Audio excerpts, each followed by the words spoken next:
What up, y'all? Welcome to another episode of the Next Conversation series. Let's get started.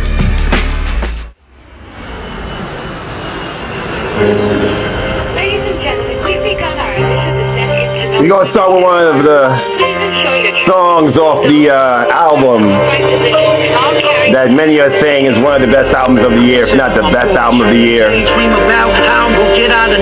sounds of my man DATIN of God Over Money and Minister Movement. The track is called Newark Liberty, off the album known as The New Arc, which is out right now on all DSPs. Go get it. Go support it.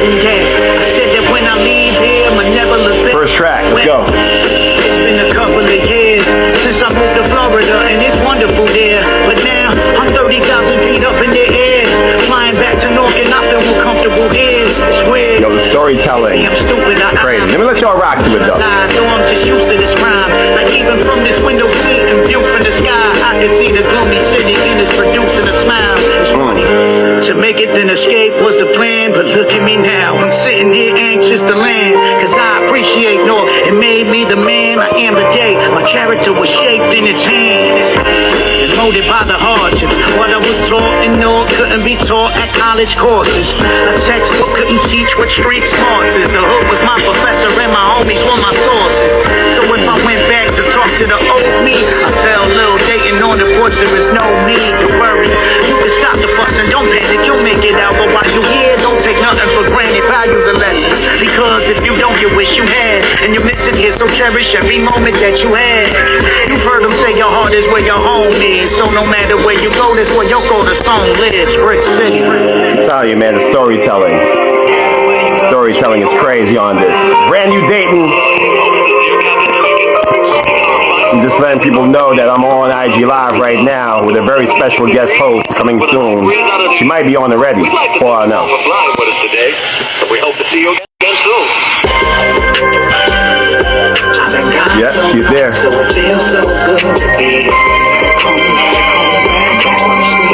Man, I'm not even seeing myself anymore. It's crazy.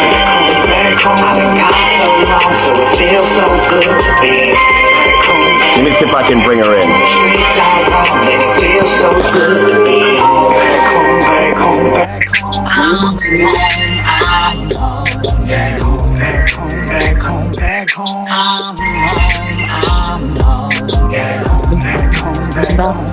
Always doing that thing where I can't see Simone necessarily. Simone, you out there? Maybe bring the music down. Yeah, I'm here. I'm jamming. Okay. Cool. I'm jamming. Jamming. Yeah, that's brand new music from a man DATIN off the album called The New Arc. It's called Newark Liberty. I'm going to play one more song before we get started. And I just want to welcome the sister known as Simone E, a.k.a. the ultimate social worker. She's in the building. Ladies and gentlemen, say what up. welcome to Newark. What up, what up, what up? I'm here. Yeah. Man, listen. Simone, is there a particular song that you want to hear real quick before we get into it? You can play Antidote. Ooh, that's a good one. Let's see if I can get Antidote ready for y'all. Again, if y'all don't have this album, I don't know what you're doing with this life of yours. You know what I'm saying? Let's see if this is, hopefully there's no commercials. Oh, here we go. That's a good record, man. Shout out to Josh Norris on the hook. Also a Minister Movement, I believe. Am I supposed to do this at a church? Praise. Our Father, who art in heaven, hallowed. Again, the New Arc is out right now on your DSPs, your favorite DSP. Go stream it. Go buy it. Lord, my life gotta be so hard. I said I would never need help from you, but I am at the end of my rope card, and I honestly don't know what else to do. My life is a lie, yo. I have been hiding behind a disguise, yo. A giant facade, yo. They might think I'm fine, but I'm dying inside. The advice I was getting was trying to get rich and get fly for the chicks and get high and I listen, but I am admitting I try to realize that life ain't fulfilling. I thought acquiring diamonds and women and buying the finest things might make a difference, but that high expires. Now I'm in a decision from trying to revive it. It's like I'm in prison. Rising from that high, there's emptiness in my heart. Yes, I tried it all. When Dayton harmonizes, man, it's always good. He does a really good job on this album. He does a really good job down this album.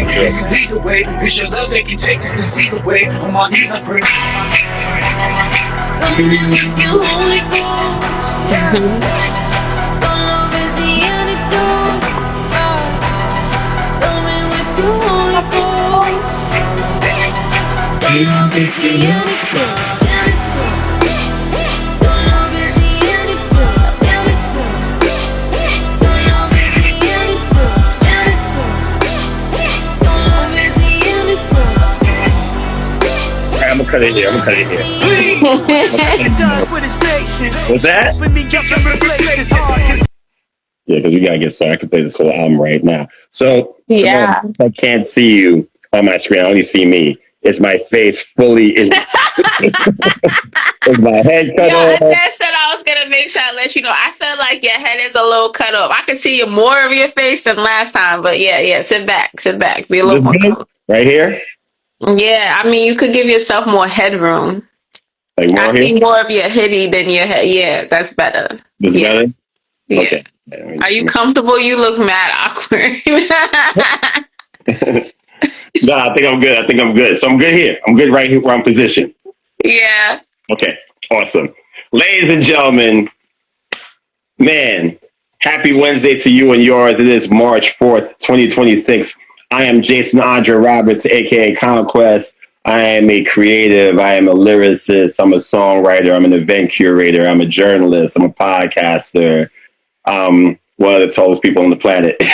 And yes, I'm a believer for sure. And ladies and gentlemen, you are here for another edition of the Next Conversation series, aka the NCS, where artists like myself speak to artists like the one below, where creatives like myself speak to creatives like the one below. And listen, I haven't done the NCS in a while, but I have a little album on the way called Aratas, aka A Radical Interruption, the original soundtrack.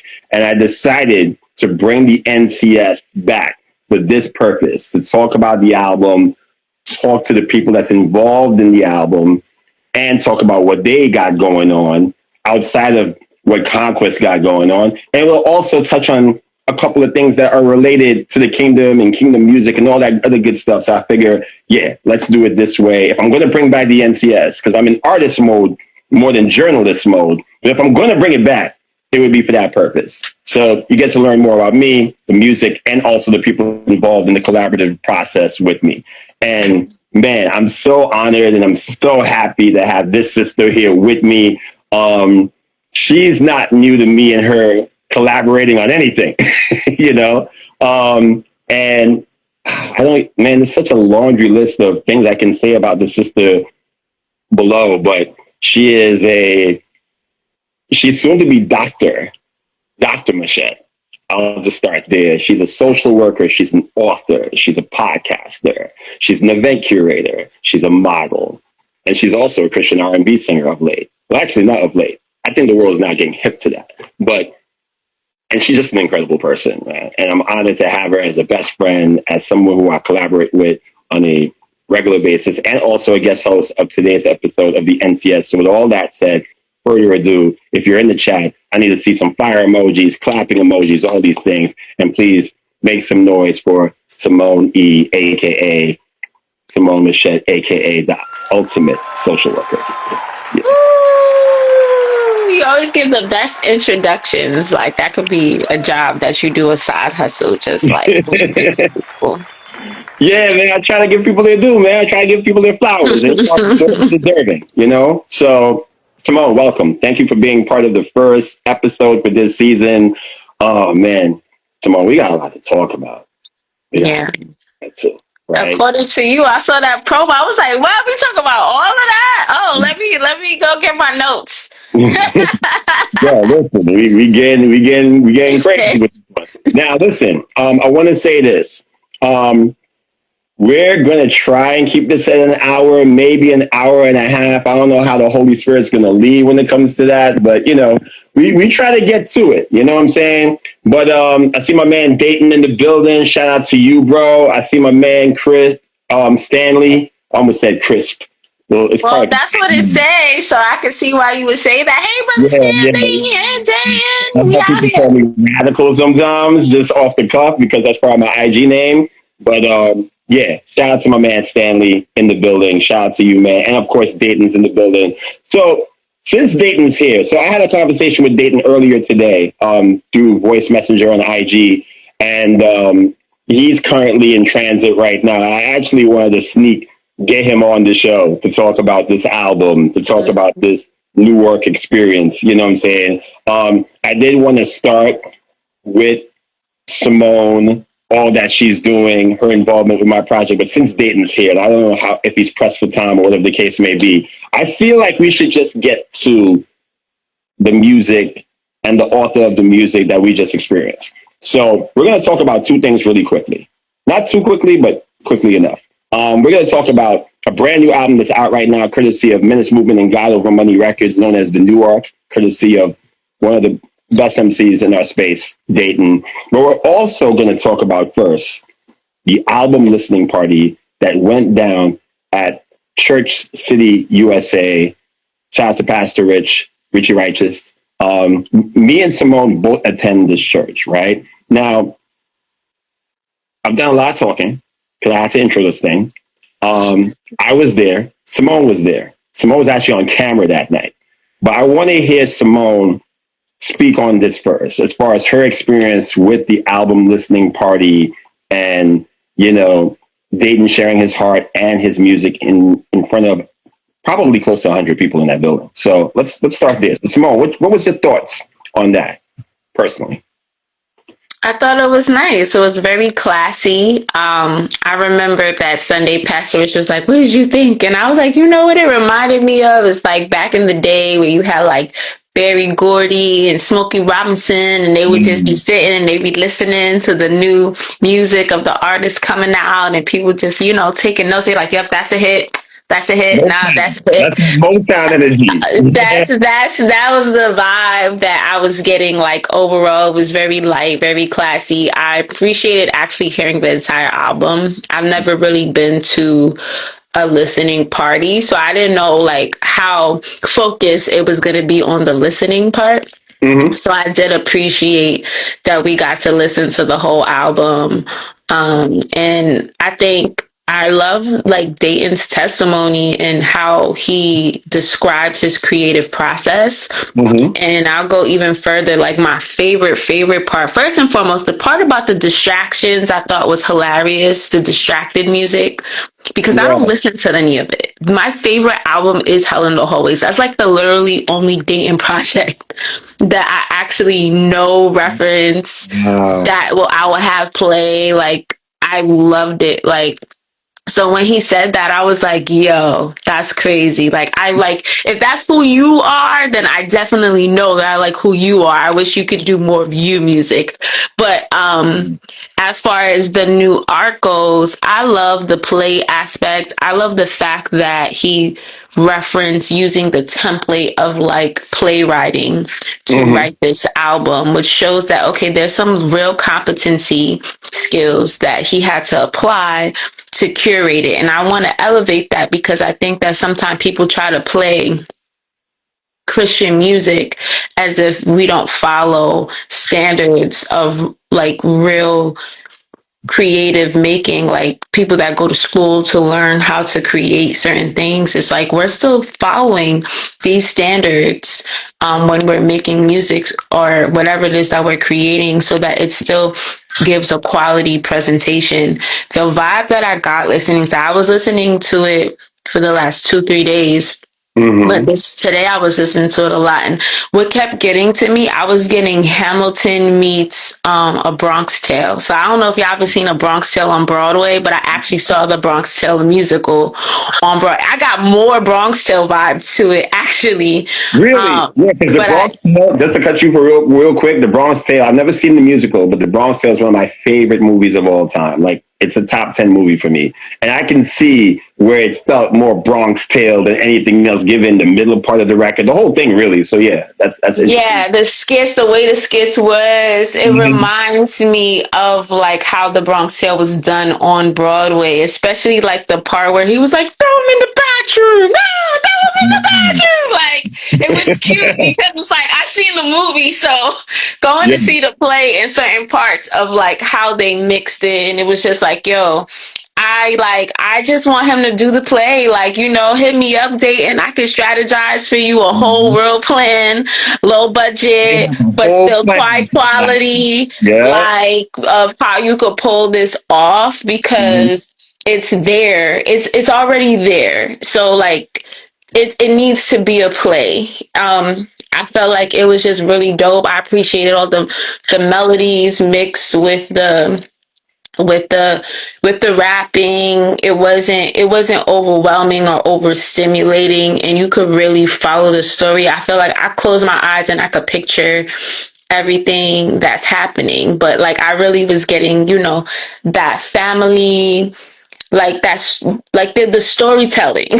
That's what it is. The storytelling was just so warm, and like, yeah, if I'm gonna it's giving Bronx Tale kind of like energy meets Hamilton meets. I love Broadway plays, so I really enjoyed it, and I'm gonna stop there because you know I talk too much. So No. You're good. You're good. That's why you. So I love that you highlighted the fact that Dayton did say that a lot of the music that he put out, not saying it wasn't good, because it's Dayton, it's his team that's behind the music, so the music is naturally going to be good. It's a given, right? But he definitely referred to a lot of the music that he's produced, whether it was the Menace mixtape or the project that he did with C4, Every Day We Die, or things like the Raw, which Raw is another classic to me. But he referred to a lot of that music as distraction music. And it took him away from what he really wanted to hone in on, which is the new arc, right? And like you, I am a major fan of Hell in the Hallway. It's funny because, you know, Simone and I have gotten close over the last 6 months, like super close. And, you know, we went to Flavor Fest together. And what was the album that we were running in the rental? Hell in the Hallway, you know, and talking about all the things we loved about the album. And not to mention, we also found commonalities in a lot of the subject matter that, you know, we were hearing from Dayton in that record. You know, it was a reminder of that. So, yeah, I love the fact that he broke that down. I love how he was able to break this 18-track album into different parts and kind of like give us the vision where it's like, okay, this first 5 refers to this time in my life and this part of the story. And then this remaining 5 speaks to this. And then the other 5 speaks to that. And he kind of like really walked us through it, which was cool. I'm actually glad that he did it, though I don't think he needed to, but I'm not mad that he did it, if that makes sense. And yeah, I think the night itself, just to see all these artists, fans, you know, people from the time when he wasn't saved, all in the building to celebrate this guy and hear his story, you know. I thought it was just very, very well done, and it was very inspiring to me. The one thing I will say, but I don't want to leave this out, you know, he talked obviously at length about the album, and we're going to get into the album a little bit more in a second, because like I said, I took a couple of notes, and then we'll move on to the next thing. One thing he said close to the end of the night, he really spoke on the idea of artist support, independent artist support. And I could see his posture change, and he got up a little differently in his seat, and he addressed everybody in the room. But he was definitely targeting people who had known him forever, people who he grew up with, people he gave verses to and did music with, and challenged them to really support him like y'all say you do. You know, because obviously, if you were to put a gun to Dayton's head, I think he would easily say that the new arc is his best work, his most important work. And I think he really wanted to challenge this space to really support, like you say you do, you know, because all these other artists get the type of support that Dayton should be getting. And some of it is not necessarily Christian music. And I feel like a lot of times he really addressed the fact that people will quicker support a stranger than one of their own.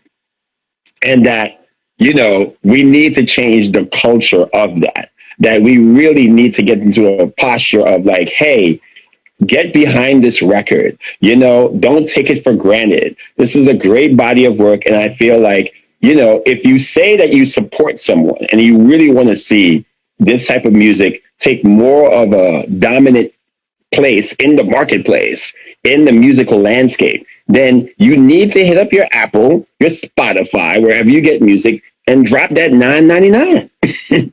And you need to, and the funny thing, before I pass it over back to Simone, he was asking for that, of course, but at this point, he was just like, yo, I'll take fire emojis under my comment post. I'll take, spread the word, let people know, get this album, because some people, whether they're fellow artists or fans or CHH fans, some people won't even do that, which is scary. Because here's the thing, everybody who's on social media and engages with it in a certain way, you are running an ad for somebody else. If you're sharing a meme, you are running an ad for somebody else. If you're posting a pastor or anybody else's content, you are running an ad for somebody else with them not even having to pay you, because you are now sharing their content.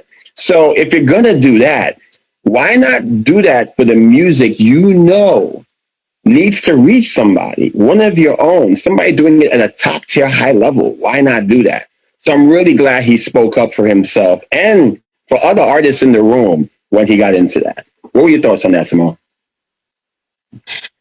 I felt what he was saying as an entrepreneur, for sure. And I think there's a mind shift that we have to take. I think that we naturally grow up with the assumption that the people around us are going to support us. Like, it's like, that's just what we think growing up. But then it's like, sometimes like God puts you to do something that's not, you're not in the environment that you were assigned to reach. So your family, your friends, your homies, the people that you're most closest to, they may not understand your vision. They may not even understand what you're doing. And so they're not going to support it because they see you as regular. They just see you as that person they grew up with. But to somebody that doesn't know you, sees you as a superstar. And I think sometimes we have to put more energy into fostering connections with strangers. Because I can say, like, as a social worker and the things that I've accomplished, I got to accomplish more things with strangers. Some of them I still haven't met in person yet. Being on the cover of the magazine and all, I met that woman one time in person, but she still supported me. Like, some of my biggest cheerleaders I met virtually on some business tip, and they believed in what I was doing so much that they were willing to use their resources to support and elevate me. And that shifted my mindset. I stopped caring about what everybody around me was saying and doing, and stop seeking validation from them, because what it is like, I realized I'm not assigned to them. Even if they could benefit for what I'm doing, I'm not the one that's assigned to reach them. Somebody else is. So sometimes we get discouraged because you want to, we're human, that instant gratification, that feeling of proximity, the people that you see, you want to see that support, you want to see that comment. But the reality is everybody's watching anyway. So whether they comment, like, or not, they are still watching you. And I know this, like, I've gone to like Albany where my alma mater is and visited, and they're like, oh my God, you doing this? They tell me everything I'm doing on social media, but I ain't never seen a like. I ain't never seen a repost. I ain't never seen none of that. But the shift came is when I started sharing other people. So once I connect with somebody and I vibe with them, I start sharing their stuff. And when I start sharing their stuff, it's like something in them. Now they feel obligated maybe, but they start sharing my stuff. Or sometimes I'll get on the phone with someone for 5 minutes, catch up, and we realize that we're in alignment, then when I start posting stuff, they start sharing my stuff. So also we have to be the leader in that, right? People are so protective over their pages, but you want somebody to share your stuff. Are you sharing other people's stuff too? Whether they, and I'm not saying to do it in a superficial manner. It's if you're doing something that I think is a good for the community, I feel like it empowered me, it blessed me, I'm going to share it.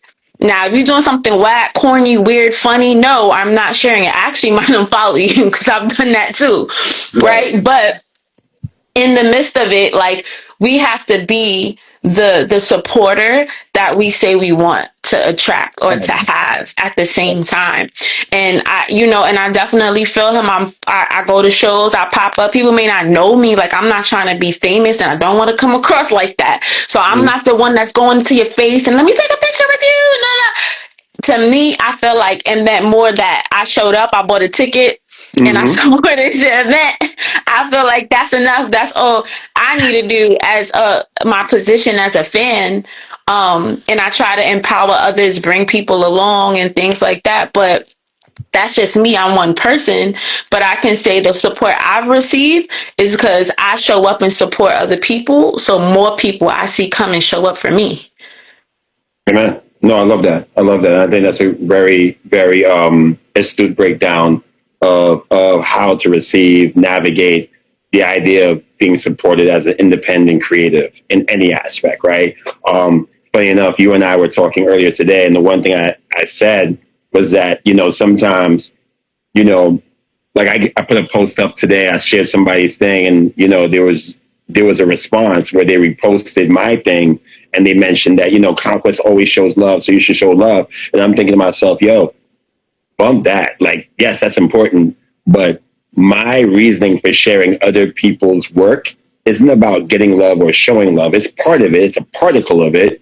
But at the end of the day, I know my audience is a mixed bag, and they may not be up on what the kingdom has to offer. And I do remember, according to scripture, Matthew 28:19 to be specific, is that we are to make disciples of all nations. And one of the best ways that we can do that is if we offer opportunities to know who Jesus is through different types of art. So that's one of the main reasons why I share stuff on my page. Yes, I'll share my stuff, but even though I think I'm very dope at what I do, not everybody likes what I do. So it's like, okay, if you're not into Conquest, then you might be into dating. Or you might be into me. Or you might be into Simone E. Or you might be into Lyricy. Or you might be into Lecrae. Or you might be into Miles Minute. Whatever your style is, you know what I'm saying? Like, there is something out there for you as an alternative to the filth we're being bombarded with. And that is part of the mission that we're on. You know what I'm saying? So, again, I really appreciate Dayton highlighting those things. Hey, Dejo was good, bro. Shout out to my man Dejo from Rhyme. Yeah. I see you, bro. I see you. Yeah, I love the fact that students are even popping up, you know what I'm saying, in my live right now. So that's pretty cool to see him in there, man. I hope you're well. I hope to see you soon for sure. But yeah, I love that. I love that. You know what I'm saying? And I think the night itself was really great. But to wrap up the dating part of this conversation, because we got some more stuff to get to, I want to talk about the album real quick. Again, Simone, I know you listened to it. I had a chance to run through it again. And man, now there's a word that's thrown around often when new releases come out from highly anticipated artists, and the classic word will come up.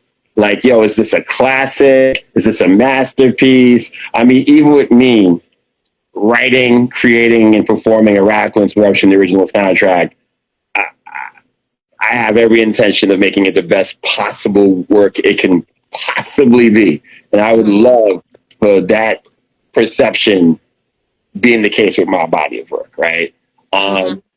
I can say, and of course I want Simone's opinion on this, but I'll go first real quick. Like, I think this is one of those records. I think this is a classic album, whether it's a Christian hip hop album or a hip hop album, period. I think from the execution to the songcraft to the lyricism to the songwriting to the narrative being pushed to the things that haven't been done in music. Man, I think he nailed it. Is every song perfect? No. I mean, there's a couple of songs on there that I want to say this first and foremost. I think every song on the album is at least pretty good, right? And then there's songs that are perfect, and there's more perfect songs than pretty good songs, right? Mess I Made, even the title track, Creation Sings to a Degree, you know, I find those songs to be a bit of the weaker records on the album. They're coming up kind of like near the end of the record. Like, again, good songs. But when you compare it to songs like Won't Let Go, shout to my man Perry Ellis who produced that. What did I say on the song? I said that it was one of my early favorites because the hook is so effective. I won't let you go. Oh my gosh. I remember hearing it at the listening party. I was like, whoa, what a hook, what a chorus. Mm-hmm. And I said that how Dayton's greeting his mom at the door was extremely emotional and realistic. His lyrical approach and songwriting perfectly met the theme. It's a perfect Mother's Day song, low key. I think great song. Even the way the album starts, Newark Liberty, where he talks about, man, I've been trying to get out of New York. All right, I'm trying to get out of Newark. You know what I'm saying? I remember living there, scrambling for stuff, and I was only happy to move out of there and go to Florida. But now that I'm coming back home, I'm actually excited. I actually miss where I grew up. It's a really great juxtaposition. But then you got songs like Pistol's Praise, right? What did I say? Conceptual brilliance. This song takes an infamous song metaphor and elevates it to describe the irony of hip-hop's obsession with guns and violence. Another one of the album's best tracks. You know, imagine a gun talking to you saying, hey, I thought you would like being killed. I thought you would like the violence I'm about to give to you. And that's the type of music that Dayton's making. And it's insanely great. You know, Wayward Children, A Better Place. Wayward Children. Yeesh. Crazy record, like that Southern meets West Coast bounce on some Bone Thugs and Harmony kind of vibe, but done Dayton's way. I mean, so many great records. Even the more low-key ones, like I'll just talk about this one real quick and pass it over to Simone. There's a song that I said was a sneaky favorite. It's a song called Bill/My First Toke, right? And what did I write about this? I said the Bill section is a somber and reflective song, and its greatness is subtle, especially because of the hook. But the My First Toke section is even better. The production is beautifully jazzy, and Dayton skates on it, reflecting on his awkward phase with weed consumption. You know, like I thought I was listening to like A Tribe Called Quest, Q-Tip, Jay Dilla type vibes, but it's just, again, the songwriting is so stellar. And then you got other songs like Antidote, you got A Chance on Love, you got that, like so well rounded. You know, so that's my thoughts. You know what I'm saying? Simone, I named a couple of records that I thought was crazy. What were standouts for you? Antidote was definitely one. That's why I asked you to play it. Wayward Children stood out to me because it reminded me of Lips Drip Honey on Hell in the Hallway. Like when I first heard it, I was like, this sounds familiar. This sounds like something from Hell in the Hallway. And I went back and I'm like, yes. Even like the way he's singing the sound of it, it was just like, it reminded me of that.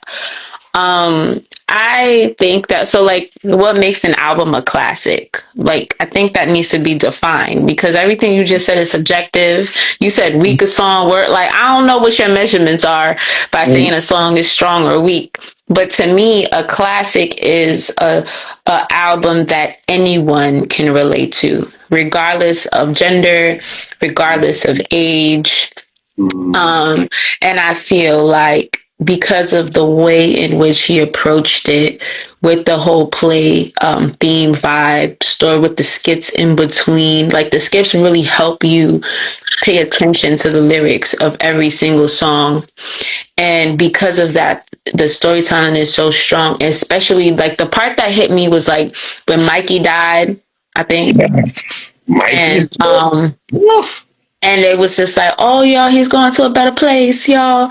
But he like really in hell, like, and it's just like, I love that reality check because it's just like, what makes you think you could smoke, shoot, sell drugs, be a menace?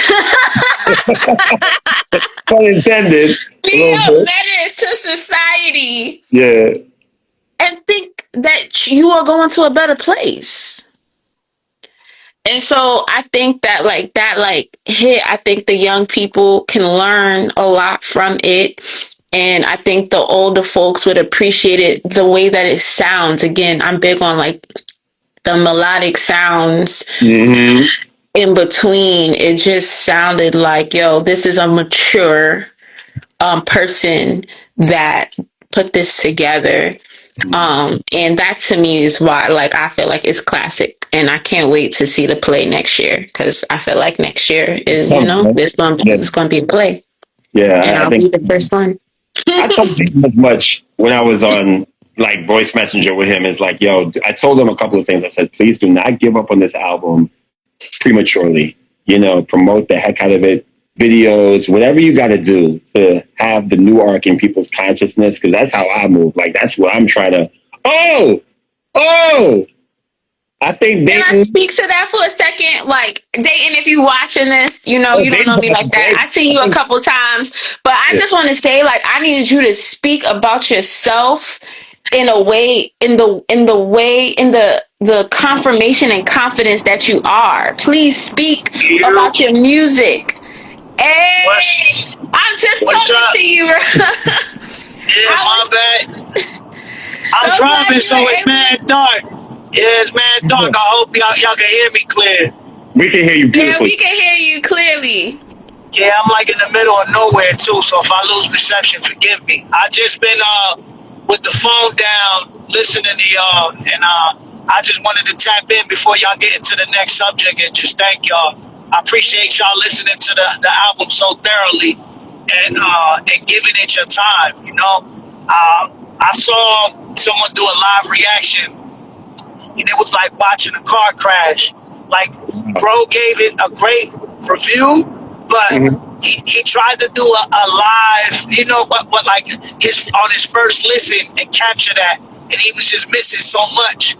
So when it's your baby, Emmanuel, he didn't say anything negative. I mean, he gave it a rave review, but the way he misconstrued the story, I was like, don't do that. So on my first toe comes on, and he's like, oh yeah, because he's talking about being tempted to smoke weed from the perspective of a believer. I'm like, no, that's not that. I'm talking about back in the day when I smoked my first blunt. But anyways, but I could count on you, Conquest, to properly dissect this joint. And then Simone, I'm getting introduced to you, and I appreciate y'all properly dissecting this mug. So yeah, I just wanted to tap in and tell you I'm grateful. No, man, we're grateful. You are grateful for this work that you've given us, man. I'm telling you, man, look, for me, I'm already like in album mode I'm already in album mode right now, and Simone's seeing what I've been doing because I'm determined to do what I got to do. But once you put that out, man, I was like, yo, if there's any part of me that feels like I need to slack off, no, you did not raise the bar. So, and we expect nothing less from you, bro. I want to say this to you, man. I feel like, especially with this project, if you are not on the short list of one of the 10 greatest MCs out of our space, then there's something completely wrong. Yes. Praise God. Appreciate that, man. Appreciate that. Yeah, at this point, you know how CHH moves, bro. We don't move like the mainstream, and it's a popularity contest over here. It's a bunch of, unfortunately, like we're not mature either. So it's more so younger fans that want to substitute what they listen to in the world with who looks and sounds like them. It's like the no frills version. Don't shade to nobody else. You know what I'm saying? So, but it's just like, who can I find that sounds the closest to a Drake, or this person, or that person that I used to listen to in the world?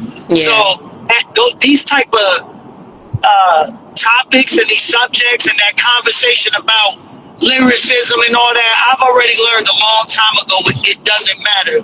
But it will reach who it needs to reach. And those who know will appreciate. You know what I'm saying? It's sad that we can't really have these conversations, bro. And if we came out with this unanimous, well, there would never be a unanimous list, but all came together to try to come up with a list like that, bro, it would be a disaster, bro. They'd be picking ABC rappers as the best lyricists in CHH to ever exist, completely forgetting about the ambassadors, the truths, you know what I'm saying, the vets, the bizzles. They'll be like, hey, you know, yeah, man, it's I don't even want to say a name because I'm gonna shade them. You know what I'm saying, but. Like, you know, it's Lil, you know, whoever, you know what I'm saying? Yeah. Right, for sure. Yo, I got one more question before I let you go, man. Again, thank you for jumping on, man. I wasn't expecting you to jump on based on our earlier conversation, but I'm glad you was able to make it through for us. Yeah, man. But I don't got my son in the car, so that's why I was like, yo, let me just jump on real quick. Okay, cool. I ended up not taking my son with me, but go ahead. Yo, so my last question for you, man. This past Saturday, Jacksonville, Menace concert. I was so mad. I was like, yo, I can't make this. You had everybody on that stage. Please tell us how that was for you, man. I mean, I saw some stories, but man, how was that? Yo, it was amazing, man. It was encouraging as well because I was forewarned that Jacksonville is like a bad market for CHH.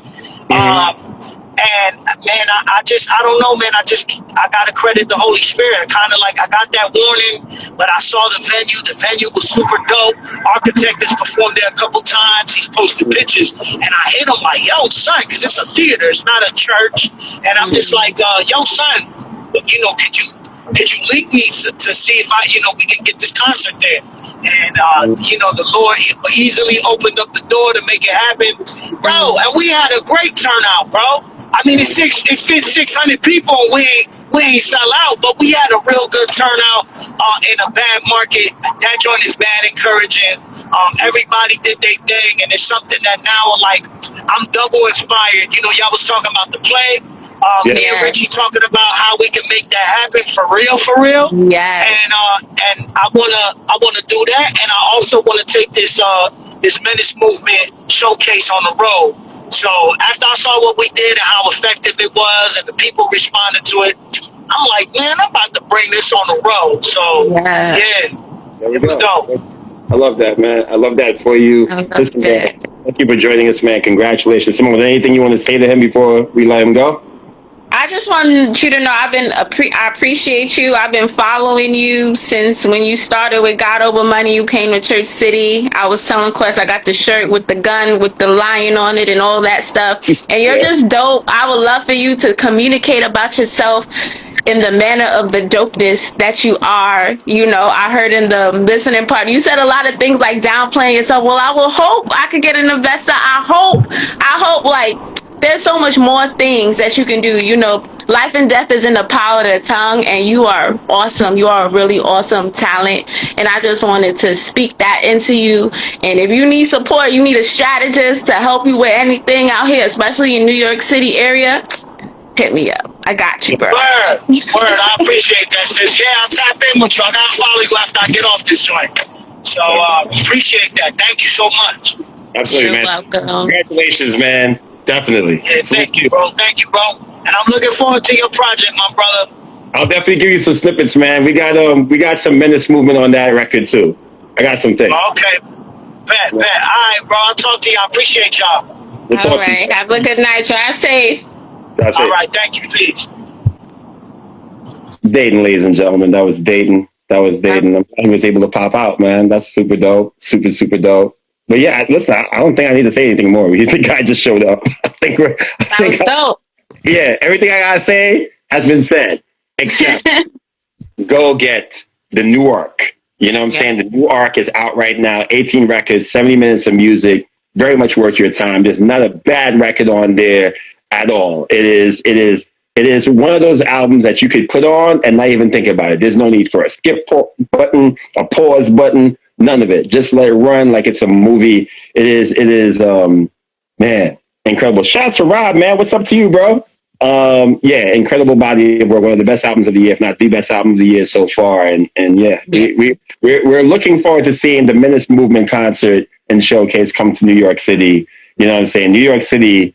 Listen, between me and Simone and other people like I'm sure the Kingdom Time Entertainments and everybody else we can name, we're trying to have more quality events happen in our city, you know, so that people from outside of New York can come through and feel like, yeah, this is a good market. This is a good place. Because even Dayton mentioning the fact that, man, I don't know if Florida or this part of Florida would have been a good market for us. That's the things we think about. Those are the things that we got to go through. So goes back to what I was saying before. Yeah. So that's I love that. All right. That's a wrap. Hey, listen, speaking of people I love, again, we have the amazing and lovely Simone E here. And I want to get into a couple of things that she has coming down the pike, right? Before we get into our very last topic, which I can't wait to hear Simone disseminate later. So, man, there's a couple of things that's happening with Simone, right? And of course, she's going to expound. Simone E is here not only because she was there for Dayton's concert and she has Dayton knowledge like I do. She's not only here because, you know, we do a lot of things in common, but she's also here because she's a Christian R&B singer, vocalist, songwriter who has been putting out music consistently over the last couple of months. She has singles like Abandonment. There's a new single that finally hit DSPs called Emmanuel. Again, a lot of people know her for her social work. A lot of people know her for her event curation. A lot of people know her for her podcast, the Our Stories monthly podcast, the nonprofit that she has called Resilient Young Minds. She got a lot going on. But this R&B thing is a thing now, you know? Yeah. So, Mo, I really want you to talk about that. Like, how has that journey been and what has been the driving force for you to put out music now? Yo, that you about to make me cry because it's like almost like because it reminded me when we were at the Dayton listening party, something he had said that I connected with, and so why am I putting music out all of a sudden? Well, one, I grew up in a household that loved music. Like, music was our way of life. We getting up on a Saturday morning, we cleaning, we listening to music, we having house parties, little family events, we listening to music. Like, that's just like how I was raised. So music was always a part of my life. When I was young, I loved to sing. I was that girl with the hairbrush in the mirror, singing my lungs heart away. But while I was doing that, my mom was in the background like, girl, be quiet, you can't sing. And like that, like I took it hard. So I didn't really focus on that. I focused more on my academics. And so as I got older, I always did like plays and I was in dance. I always did things creatively, but my parents didn't really invest in my creative side. That was just like extracurricular, something to do when you were out of school, but school was always the main focus. And so that's what I focused on. Now, like, my grandma passed away last year and it was like a real heavy loss, and she had me sing a song at her funeral. That was one of her last things, that she wanted me to sing a specific song at her funeral. And when I did, one, it revealed to the whole family and everyone that attended, like, oh snap, Simone can sing. Like, I didn't know. But I felt an awakening, like, wow, like the fact that she asked for me to do this when I was like in the 6th grade, and now like I'm a whole grown woman in my 30s and I fulfilled what she asked. It's like it happened at the right time, and it just showed that the whole time while I was listening to other people tell me I couldn't do it, my grandma was in my corner. So I started to get memories that just flooded in my mind of like all the time she'd be like, yeah, girl, sing, you were like, you know, all the support she was giving, but I took it for granted because I'm like, oh, this old lady in the room over there, she just pulling my chain kind of thing. But no, she was serious, and she gave me an opportunity on her platform, which is her funeral, which is kind of crazy, but like on her platform, she made sure that she showcased what I could do, and it yes, it showed to the family, but it also showed myself like, wow, you can do this. And like that kind of brought in a whole flood of like, that's where the grief kind of like hit me hard, because it was like, dang, my grandma really loved me. And so I just started writing like, yo, I'm a write. And as soon as like Abandonment was the first song that came, I was listening to some beat on YouTube and I just wrote it. And then I was like, you know what? I'm going to record this song. Like, and once I started, it just started flowing. And now like every month is probably another track that gonna come, you know, and it's just like flowing. It's almost like my therapy to really like get off my chest a lot of things that I've been holding in.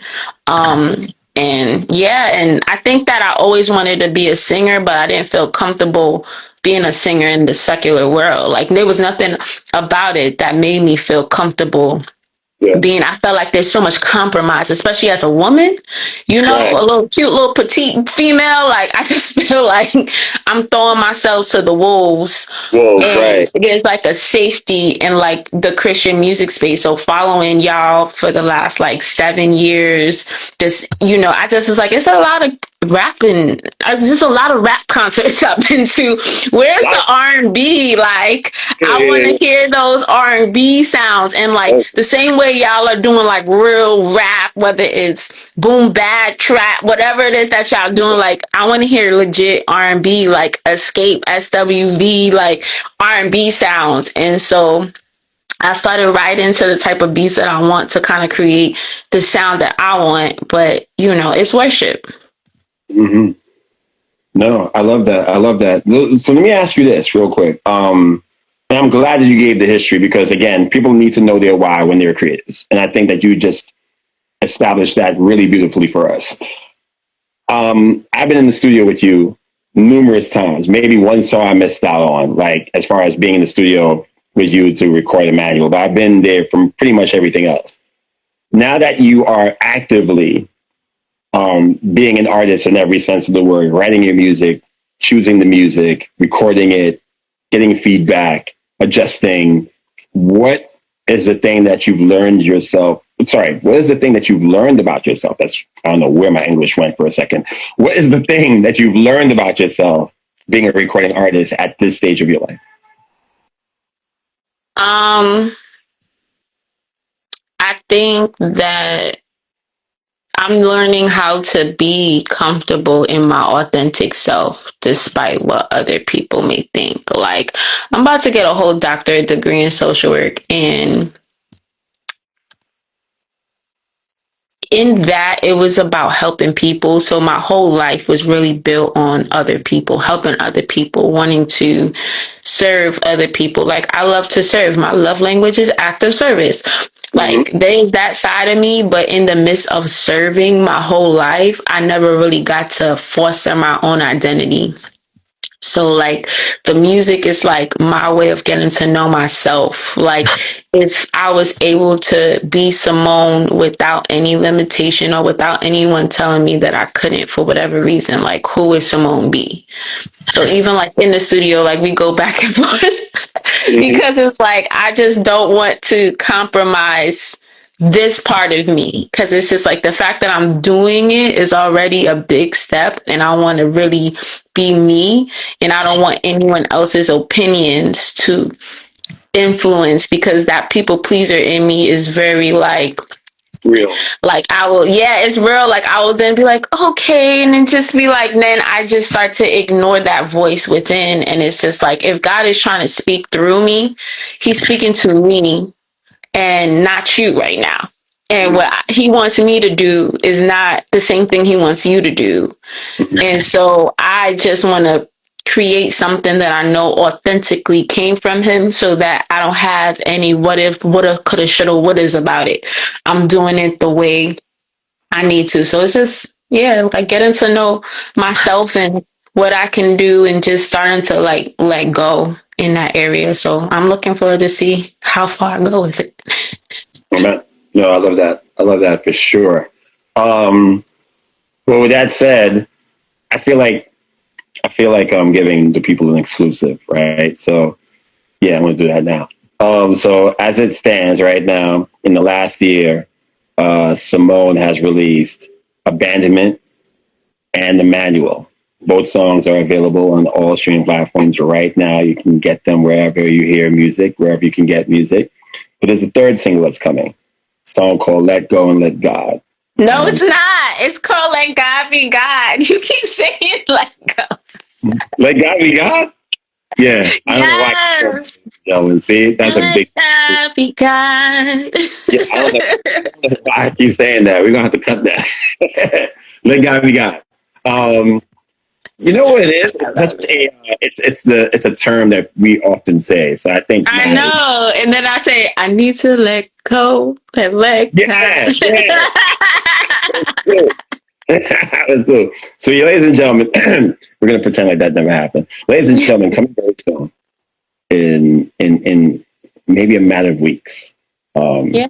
New music is coming from Simone, featuring yours truly, called "Let God Be God," and I can't wait for y'all to hear that, man. It's one of them ones, you know.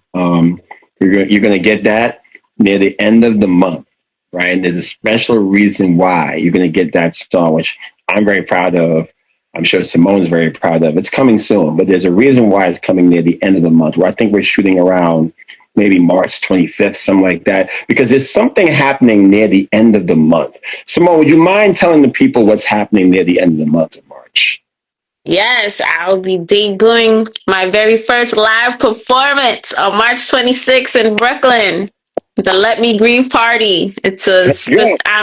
yeah, like I'm merging everything that I am together. So my social work ability as a social worker, I had clients that struggle with grief.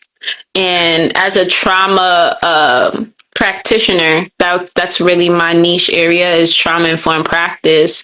I would approach grief from a trauma informed lens. And some of my clients would tell me, like, Miss, you don't understand. Like, you don't understand how I feel. And I used to want to so bad. I used to try my way. And it's not that I didn't help them at all, but they definitely made it clear that there were certain things, certain activities like that just didn't work because I genuinely never experienced grief that way. And so now that I have, it empowered me. Not only that it empowered me, like all my friends, I know a lot of people that lost people in 2025. I know COVID is a big loss year, obviously, but I just feel like since COVID, I just been hearing a lot of loss. And especially last year, a lot of my friends and people that I know have lost someone. So I just think about my experience. I was a strong one, you know, held it together for my mom and stuff like that. And I didn't really get time to like grieve. So like my songs on this EP that I'm putting together is really like my grieving process. But I wanted to create a structured therapeutic space now for those who have lost someone and didn't really get to grieve, and that's why it's called Let Me Grieve. I'll be doing the therapeutic activity, so you get to see me in my social work bag all the way. And I hope that I bring people some therapeutic release. There'll be an open mic aspect to it, so people that want to come up and speak, rap, talk, sing, just get something off their chest, they'll have the opportunity. And then the last part of the night, I will come on and I will sing my 2 singles, and hopefully you'll be there with me to sing Let God Be God, and it will just have been let out, released that day or the day before for everyone. So we'll perform that for them to just close the room. Like my passion is creating structured, safe spaces for people to foster human connection through vulnerability and trauma storytelling. So this is just, you know, another way that I can show people how to do that and how the structure can make you feel safe or add to that safety, because I want to teach us how to be in community again. Yeah, I love that. And I'm honored to be part of it musically, even event wise. It's going to be amazing. So listen, it's the Let Me Grieve party going down in Brooklyn, March 26th, if I'm not mistaken. So you want to get your tickets. There will not be tickets sold at the door. I thought No, this today. I said I need to say this because I think people are confused. You have to buy your ticket in advance, and I think up until like the week before is when tickets close. So you got to get your tickets ASAP. It's $30.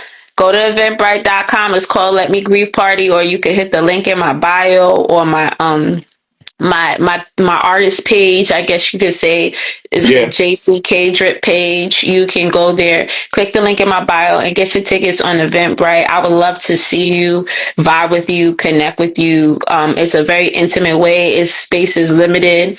Don't wait last minute to get your tickets, because there's no tickets will be sold at the door. If I got 5 people there, then me and them 5 people we vibing out. Like that's just what it is. Say about this at all. It shouldn't just be 5. Come on now. So listen. It shouldn't, but I gotta keep it honest. I'm just letting you know. The show will go on. Listen, like Simone just said to Dayton, we're gonna speak life. We're gonna speak no. There will be 45 people there. Okay. I don't play that. So listen, Simone's IG, Instagram is JCK Drip. JCK Drip. Make sure you follow that. And the ticket link is in the bio. Get your tickets now, especially if you live in the New York City area. If you even just want to support, even if you can't come out, buy the $30 ticket anyway to just support. You might be able to help somebody else who want to get there. Yes, but don't have to, you know what I'm saying? Yes, do all the things. Sure. Shout out to Chambliss Nation in the building. You know what I'm saying? Yeah, for sure. So, but make sure you're there, man. March 26th. Like I said again, follow her page, follow my page. We'll be promoting. Real quick, as we move on from the Simone E portion of this conversation, not only is Simone E having this event called the Let Me Grieve Party, not only is Simone E putting out these amazing records, Simone E is actually involved on my record. Now, anybody who follows me knows that I've been promoting this thing called Aratas for the longest, but it's going into hyperdrive now that we have a release date of October 16th, 2026, and a release date for the album release concert, shout out to Chambliss Nation, because they're going to be part of that too, on October 17th. So yes, Simone is actually part of the album now. We're going to have probably Simone back on the show again with some other people so we can talk about that in length, because we don't want to give too much away. We don't. But the only thing I want to ask Simone before we get to the next topic is, Simone, you see me at work. I want you to tell the people, without giving away too much as far as the content, like, what has it been like seeing me create the way that I've been creating? Wait, pause. So you don't want me to talk about the fashion part, or is this a part of this? Or that's another part? We ain't going to talk about the fashion part yet. Oh, okay. Just making sure, because you shouted out Chambliss Nation, so I just thought. Yeah. Okay. I did shout them out because they're gonna be playing a major role. So before you answer that question, I just want to say this real quick. How's it been watching you? Yeah. Well, hold that answer real quick. I know I kind of skipped past it really fast. October 17th, the day after my album release comes out, I'm doing this thing called Radical Interruption, the soundtrack and the fashion show. So it's an album release concert and a fashion show. Simone, of course, will be coordinating this event, as she always does. And Chambliss Nation is going to be playing a role in this heavy. Because listen, if you want your streetwear, Chambliss Nation. That's all I got for y'all right now. We're going to get there. In fact, I see an interview with Chambliss Nation in the future. We're going to deep dive into that story as well. But going back to my question about you, Simone, watching me work, like what has that been for you? Like, honestly, it's been dope. It's like I see you. It's like like a little scientist going at work, and like yeah, you like a little scientist.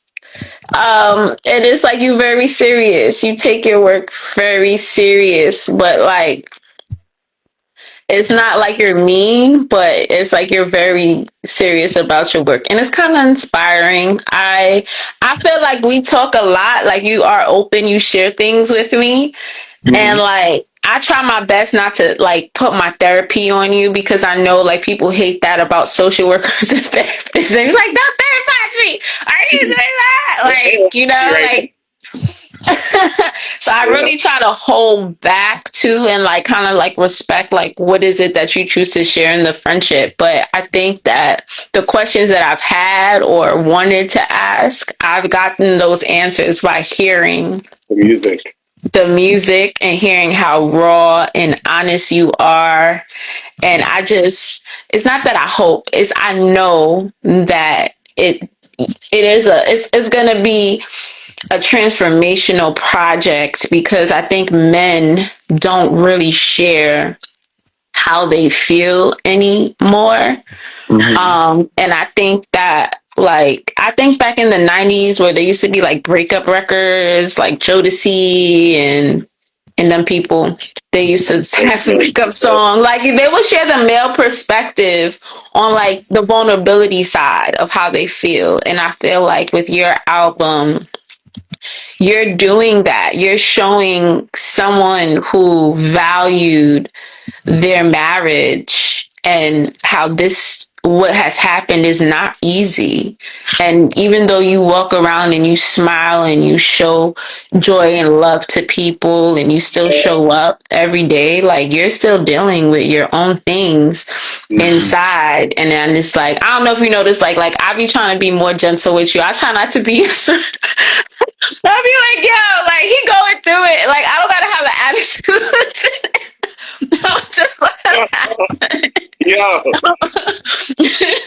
I love this. I'ma just do what you say, because it's just like, yo, you don't need the extra. Like the stress is not necessary. And I think that that's the beauty about men sharing as well. Like it's not like women try to be like rude or attitudinal. It's like it feels like because y'all don't share how y'all feel, it looks like y'all always cold, like y'all don't care all the time, and that frustrates us. But it's like when we can see like, oh, he has a heart, like, oh, like he does care, like these things matter. It just makes you want to like check yourself as like, oh, okay, like I'm gonna try to say what I need to say and like not have an attitude or not be so snappy, or like, you know what, I could talk back to you right now, but I'm gonna just take a breath instead, or I'm gonna try to say this with a little bit more honey in it, because I know sometimes I can be sharp. Yeah, that's a good way. That's a good way of saying that.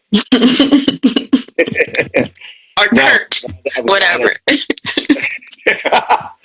I'm glad you received it that way. And yeah, that is true. You know, I like to think that I try to be as open of a book as possible in my conversation, especially when it comes to like harder topics and more sensitive things that's happening. But I think that musically, that's where a lot of my inhibitions come out very subconsciously. Like I'm really pouring out. And obviously I'm doing that under the direction of the Holy Spirit and what God is needing me to say in that moment, because I know that I've written lyrics in the past for past songs that I've never put out, and because it was just too much. It was just like, okay, this is feeling like you're venting without any rhyme or reason. And I don't know if it's going to be helpful to put this into the universe. Maybe this is a journal entry, right? But, you know, but I still feel like this music is journal entry, but I think it's in a way where I'd like to think it's coming from the arc of being healed, or at least on the progress or the path to healing, where it's not just blind rage and blind anger, you know, because one of the things I said about Aratas is that no matter how this story ends up, it is supposed to encourage people to hold on and fight for a thing called marriage, right? From an emotional standpoint, from a biblical standpoint, it's supposed to do all the things. Like it's not the album, you know, like certain albums you don't listen to or go back to because maybe they're a bit depressing. Like, we're going to talk about the ebbs and flows of life on the record, but you should be able to go back to this feeling inspired at the end of it. You know what I'm saying? And the only way you can do that is if you speak about it in a very mature, healed, wide perspective place. So I'm glad that you've received that and you've seen that, and of course there's more records to finish, so you're going to hear more. But I have a question on that. Like, so what do you like? Do you have an ideal audience that you're writing this for, and like, or what is the goal that, or what is the message overall? If you could give it in like one or two sentences, like, what is the message that you are hoping your audience receives from listening to the album? I think that, to answer your question, I think that people who are a lover of all kinds of music will really appreciate this album, because there's a lot of it on there. Like, it's a hip hop album, yes, but I think that if you have eclectic taste like I do in music, you're going to really love it. There might be things about my album that maybe people won't maybe enjoy because maybe they're not a fan of certain genres I may play with. But as the great legendary Rick Rubin once said in the interview, you make an album or you make music for yourself first, and then you find the audience, or the audience finds you. Okay, but that didn't answer my question. No. I said message. So that's part of it, as far as like the audience I'm trying to get. You know what I'm saying? Okay, got you. That's part of the question. And as far as the message is concerned, there's a couple. I think one of the messages is just really the idea of dealing with misplaced guilt. And really addressing people who are dealing with guilt that or dealing with burdens that they don't need to carry by themselves. And I also believe this music is that I think one of the big, maybe the overarching message is that really analyze your committed unions and figure out what makes that committed union work, and analyze it and understand it enough to fight for it. I think that is, for right now, the best way I could explain it. I think if you ask me this question again 6 months from now, I may have a bit of a different answer, because No, that's good.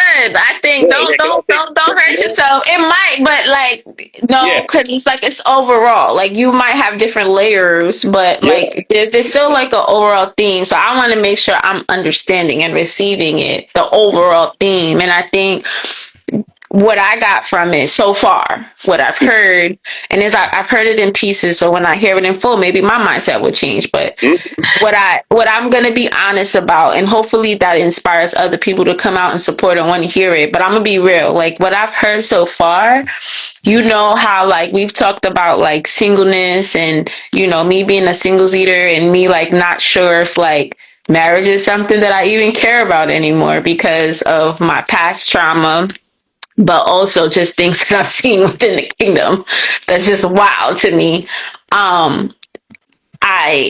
I think that as a woman, it makes you assess what kind of wife you are or can be. Like, I'm not one, but like if I think about myself, like as a, like, oh, if I was a wife, based off of what I know to be true about Simone and decisions Simone has made when she's been in relationships, it just makes you be like, damn, like, excuse me, I said damn, my bad, y'all. Please don't cancel me.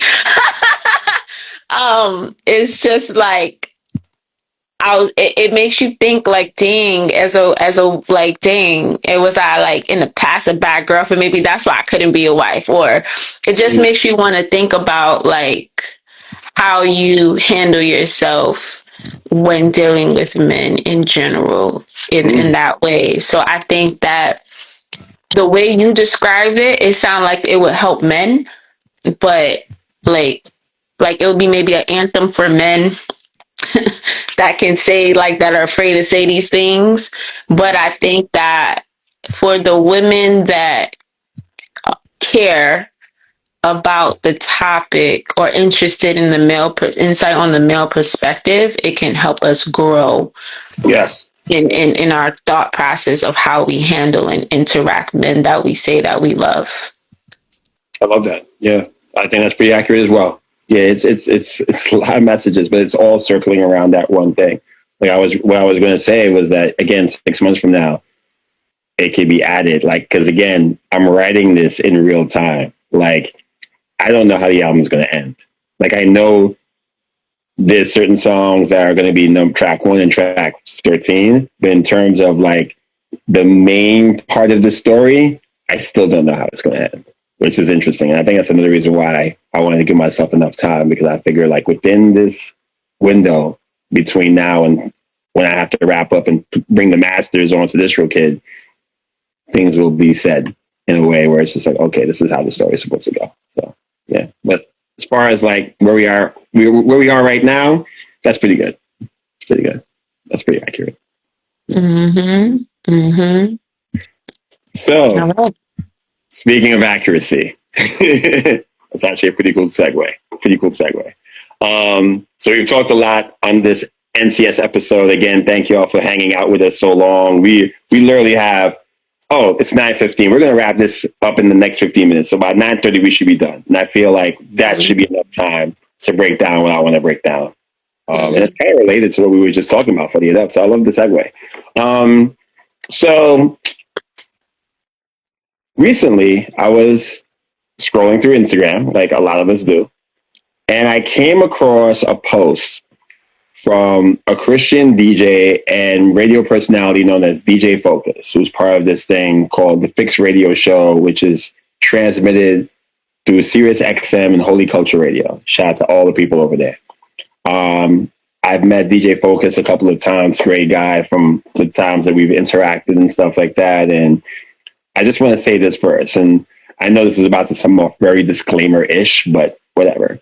I think for me, it is important to report things as accurately as possible, right? And what we're about to discuss is not a commentary on DJ Focus, the person, because at the end of the day, we don't know the person like that outside of what he's shown us through our interactions. But we're really going to talk about what was said in this particular discussion, because there were certain things like I got and I understood, kind of agreed with. And then there were other things I was like, I don't know about that. So this is what I'm going to do right now. I'm actually going to play the clip, right? You won't be able to see it unless, maybe you watch this on YouTube, and maybe I'll transpose the clip onto the YouTube version of this episode. But on IG right now, you won't be able to see it, but you'll be able to hear it. And Simone and I are going to break this down really quick in the next 15 minutes. So I'm going to play the clip, make sure the volume is up. And this is, so just to give you context, this is DJ Focus with another co-host whose name escapes me right now, but I'm sure I'll put it in there. And they're talking about how male Christian rappers are out here lusting after female Christian rappers. And this was based off of a conversation that another Christian female rapper known as Mizo had on another podcast. So they're reacting to a podcast, and now we're reacting to them. So this is what it is. All right. So hopefully you'll all be able to hear it. I'm putting it up on my computer right now. Here we go.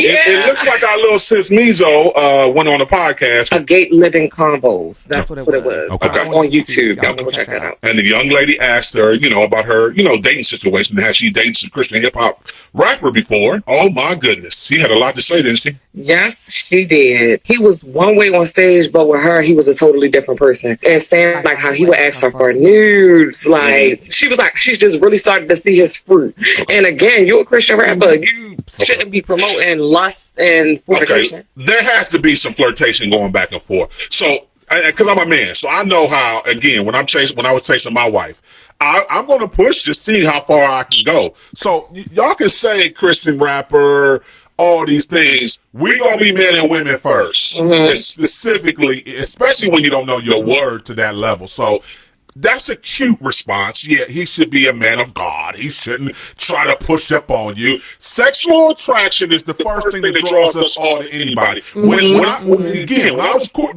looking at my wife, the first thing I was looking at, I want to go to bed with her one day. Let's be very clear. No, I ain't thinking about how smart she is. I'm just keeping it a buck. Do I like her? So I think that's normal. I think what we're not having is the conversation on, okay, what do we do with those feelings and emotions? Because I think this is just a normal conversation that two adults is going to have. Now, she said she would brush it off, but it was like he was kind of like pressing it. Okay. And it's like... So she wasn't interested at all? She said she wasn't interested. Okay. She said she wasn't interested. Like, she was kind of like... No, like... I would argue that ain't most women. Because she said they were out of, like, they were both in two different states. But he would always be like, oh, let's get an Airbnb, let's get this, that, and the third. But also, I feel like as the man in Christ, he should still be trying... He shouldn't be trying to cause her to fall. Like, he shouldn't even be pressing the issue. But that's a cute answer. No, that's a cute answer. It is a cute answer. That's a cute answer. I mean, I'm with you. He's not in his word like that.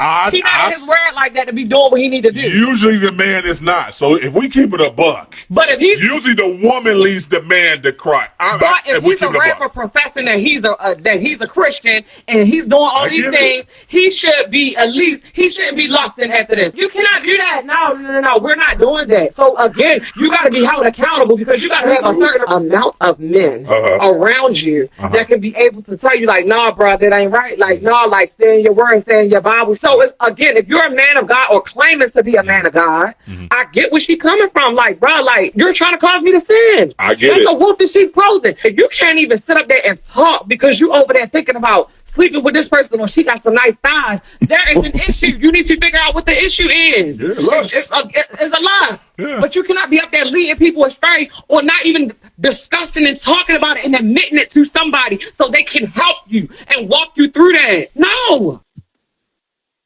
Okay. Yeah, so that was the clip. Simone, were you able to hear that pretty clearly? Yeah, I heard all of it. I just Yeah. Oh my gosh. Yeah, even listening to it again. Yeah. So before we get into it, I want to read maybe two reactions. Maybe they might be similar, maybe they might be different, but I'm gonna read two. Like I'll read the top two that I saw, right? One is from Jay Silas, who is a notable, I would say legendary Christian hip hop artist from Philly. Jay Silas, shout out to you. And I'm also going to read Lamar Gibbs' comment. Lamar has been a advocate for Christian hip hop for the longest. I've known him forever. His brother's actually a producer as well. I think he's even worked on Richie Righteous Records as well, I think, so two people that are seasoned in the space. So I'll read Jay Silas's response to this clip first, because there's a lot of commentary on this. I can't read them all.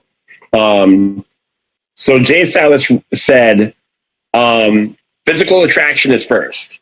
I think it's easy for women to tell somebody that they've been sexually harassed, assaulted, and be believed. If both parties set boundaries, that's great. If both parties choose lust, that's human and is a test to see if they can now walk in self-control.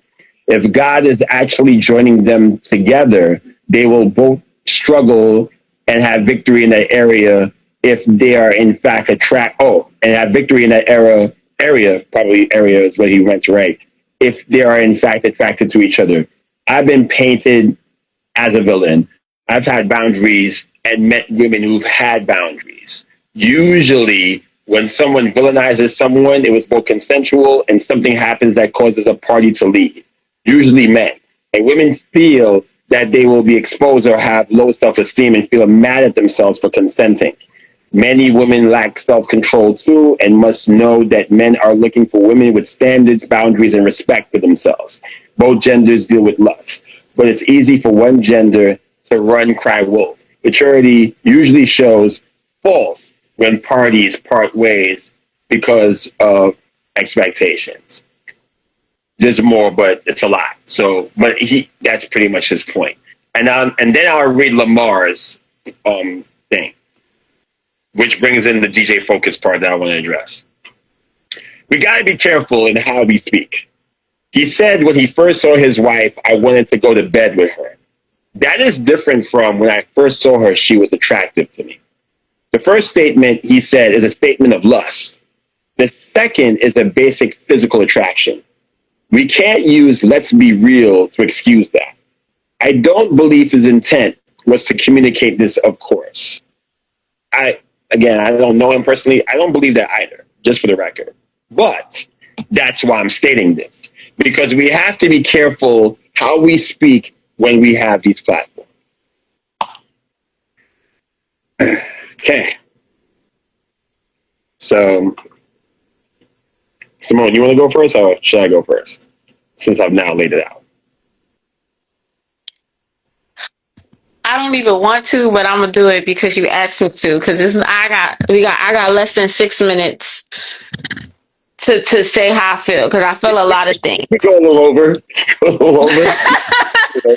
But I'm gonna be honest, as a woman, I feel like men have a hard time with accountability, even in them comments. Like, you're veering from the point. Y'all are going off of your personal experiences and trying to attribute to what's happening. None of that is relevant. If you're a man of God, don't ask me for my naked pictures. I've seen it. It's happened to me. Mm-hmm. So it's very specific. It's not about this is what it is. And the fact that the man said, oh, we want to see how far you can go, and men are collectively coming together and agreeing that I'm gonna, as a man, basically you're saying you have the right to tempt women to see how far they go, for you to assess how much self-respect that they have for themselves, which is wild crazy. Because it's like women are already growing up, at least at the time that I grew up, and the generation of women I grew up, they're already growing up being told that they need to be a certain way to appease men. Oh, you need to find yourself a husband. We're already being brainwashed in a sense that will make us more susceptible to the manipulation. So you know that if a woman likes you and she is trying to get your attention, whatever the case may be, you seeing how far you can go, all of that is worldly stuff. When I was in the world, yes, that was all regular stuff, and I didn't complain. As a woman, it was what it was. But when I came into the kingdom and I started seeing kingdom men doing similar stuff, that brought me pause, especially after I read Ephesians 5.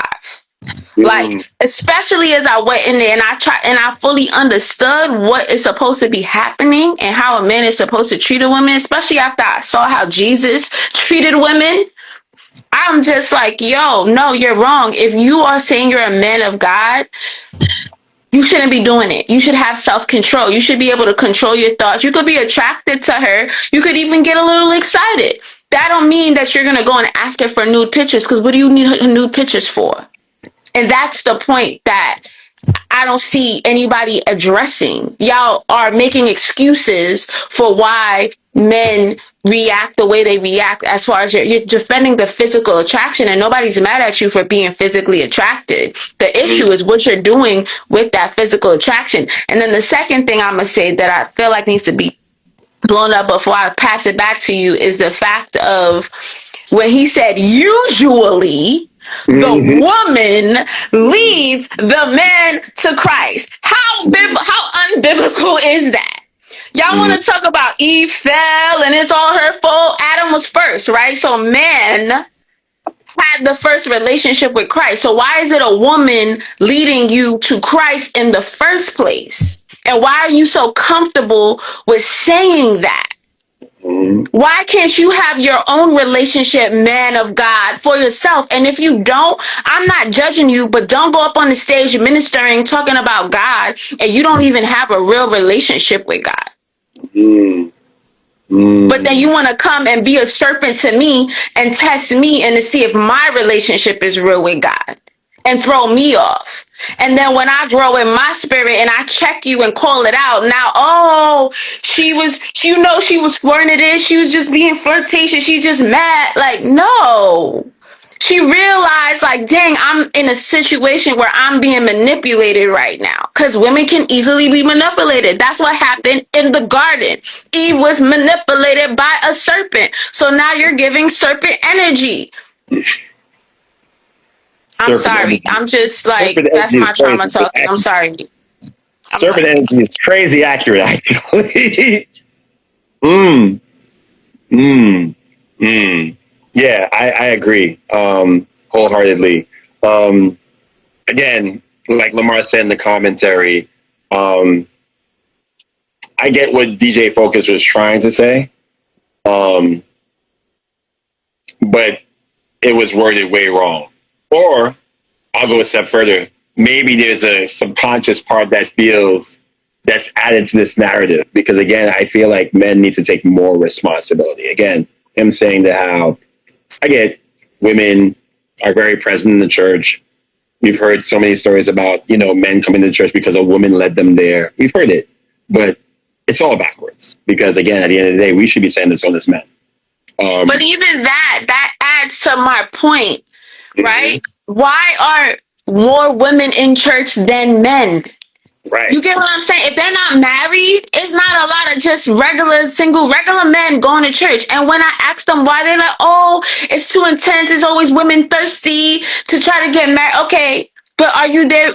So you're not going in there because there's women there? Like, you don't want to have a relationship with God, and then men always want to use leadership and you need to submit to me. They always want the privilege of what that God claims to have given them.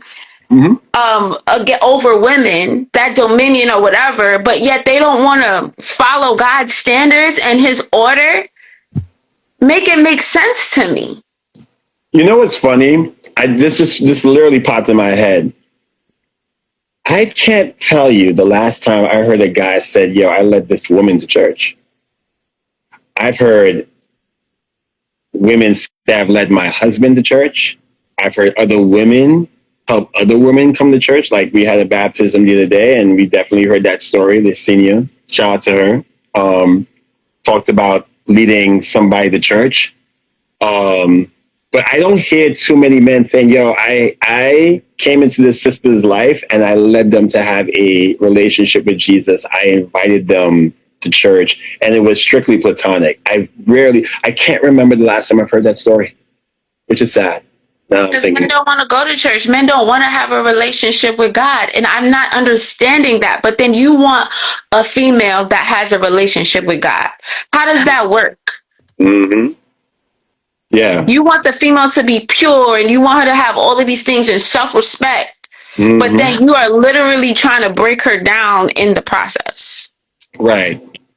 Sexually. And listen, guys, I'm now, again, DJ Focus said, pretty much, I mean, you just heard the clip. He said, this man, the first time I saw my wife, I wasn't thinking about how smart she was or the intelligence. I wanted to go to bed with her. That's what he literally said. It is literally on Instagram right now. You can listen to it.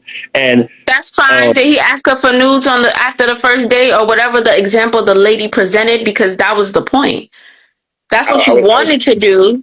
Perhaps that's what you thought. But what did you actually do when you were pursuing her? Right. Because listen, again, physical attraction is a thing. But like Lamar said, there is a difference between saying, hey, I saw my wife and I wanted to go to bed with her, as opposed to I saw her and I found her physically attractive. I don't think there's anything wrong with the latter. That is a natural human state. Like, part of the reason why you're drawn to anyone, especially if you're looking to be in a long-term, committed, monogamous, marriage intentioned relationship with them, part of it is a physical attraction. That's part of that. There's an attraction of some kind. Maybe it's not physical. Maybe they're mentally stimulating. I don't care what it is. There's an attraction there, but there is a difference. And I think that, yes, as men, and I'm speaking as a guy, do we want a healthy sex life with the person who we want to be in relationship with, particularly marriage? For myself, yes, for sure. That is part of it. But again, I'm only speaking for myself.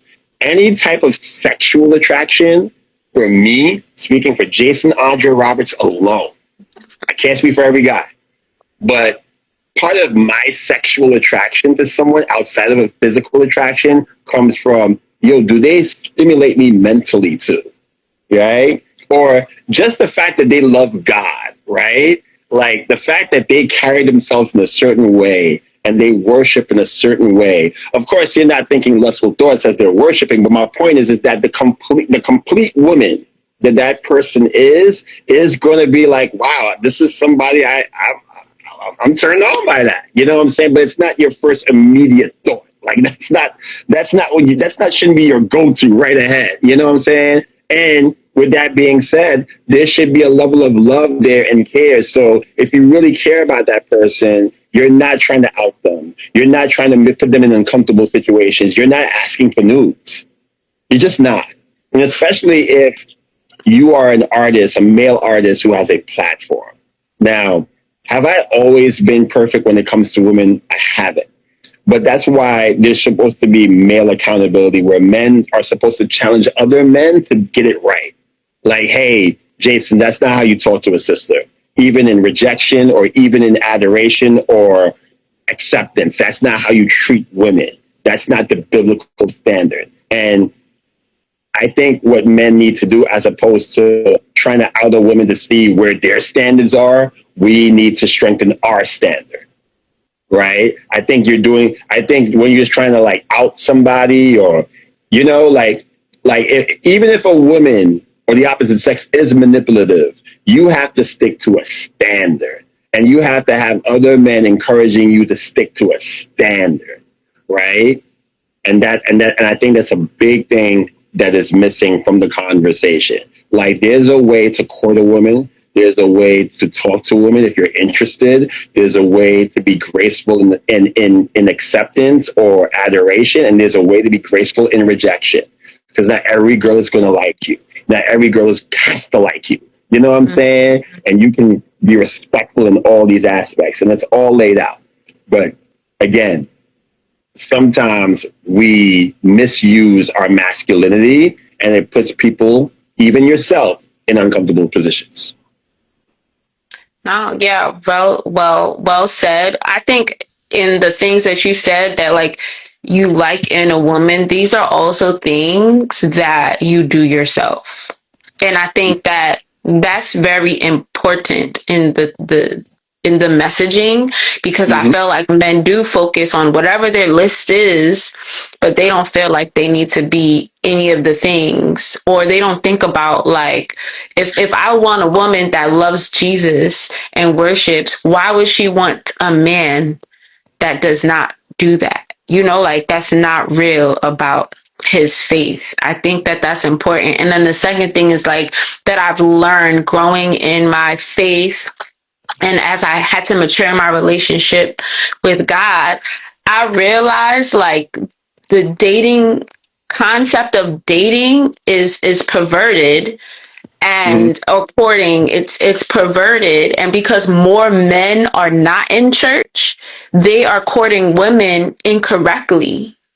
And like, why is, because like whatever you feel is what you feel. But if you was going to church, if you was going to men's meetings, then you would have a community that would teach you how to control certain urges and feelings and give you the tools to navigate through those things so that you can actually be a man of God. This whole, I don't go to church, I don't believe in religion, but I got my own relationship with God. How? You don't know him.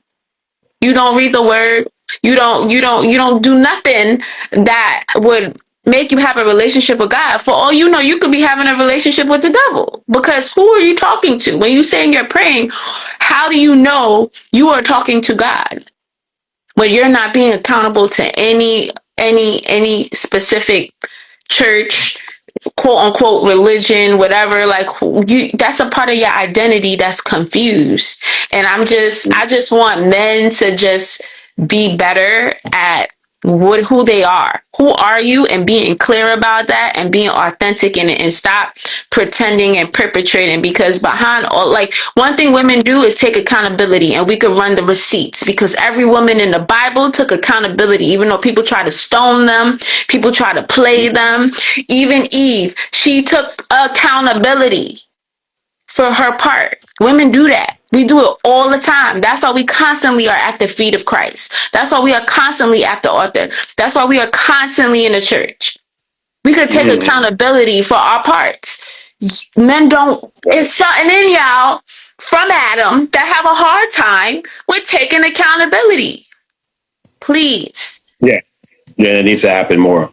I'll end with this, and actually Simone shared this with me either yesterday or the day before. And I think that men and women, but definitely men for sure, need to fight. Women need to, I saw something with Dr. Miles Monroe, and he was giving a sermon, and at the end of the sermon, part of it, he said that how women need to find men in the presence of God. Mm-hmm. Right.